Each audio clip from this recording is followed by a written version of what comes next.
দৌলতখানের চর নিয়ামতপুরে কথিত ভূমিদস্যু চক্রের সহযোগী সমস্যা আরমানকে আটক। হারুন শাহ ভোলার প্রতিবেদনে দেখুন বিস্তারিত।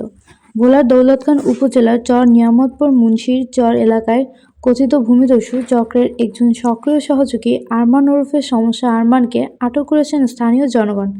পরে তাকে গণপিটুনি এড়াতে এলাকাবাসী পুলিশের হাতে সোপর্দ করেন।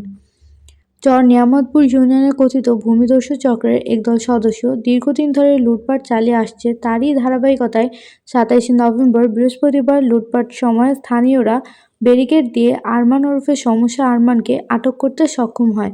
স্থানীয়দের দাবি, আওয়ামী লীগ সরকার পতনের পর এলাকায় প্রভাব বিস্তারের লক্ষ্যে বশির মেম্বারের নামে এক ব্যক্তি একটি প্রভাবশালী রাজনৈতিক ছত্রছায়ায় নানাবিধ অবৈধ কর্মকাণ্ড চালিয়ে আসছে।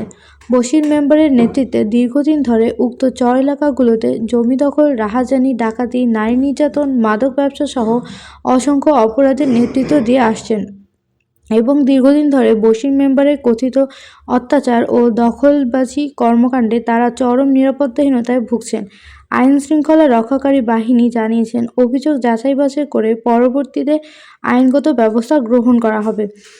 এদিকে এলাকাবাসী দ্রুত স্থায়ী শান্তি ও নিরাপত্তা ব্যবস্থা করার জন্য প্রশাসনের হস্তক্ষেপ কামনা করছেন। আবার এক গ্রুপ পাইছে 90 নম্বরে এই নৌকা ট্রলার দিয়ে মানুষ ওরা মানে সেই ট্রলারগুলো বাঁধেন না, আর ওরা ওই কিছু দামামো লইছে আর কিছু অর্থ টর্থ লইছে। আনার পরে মানে চলো প্রশাসন লোক আছে আর টঙের জাগো মানে ব্যাটারি, টাকা পয়সা যা আছে, জামা কাপড়, ব্যাগ মুখ, এবারে ডেগুস চাবি টাবি সব চুরি করে নিয়ে গেছে। ওরা মাই নিয়ে আবার ঘিসিকা পার হয়ে আর ২ রাত বেড়েছিল, বেড়ে সকালে ঘিসিকা অস্ত্র নিয়ে আইছে কোন জায়গায় এরা? এর অর্থ হলে আইসে কলোনি যে কত নাম্বার কলোনি? ১ নম্বর কলোনি যে। তারপর আয়া লাস্টে ওরা ভাত খায়া কাজ ওরা মানে চলে গেছে। মহিলা করে যায় মারধর করছে, মহিলা গ্রুপে হামলা করছে। এই অর্থ ছিল কার কার কাছে? অর্থ ছিল মিরাজ, তারপর আজাদ, কসর মাঝি, বন্টু পাটারি আর বাদুর। ওর কাছে কি কি অস্ত্র ছিল?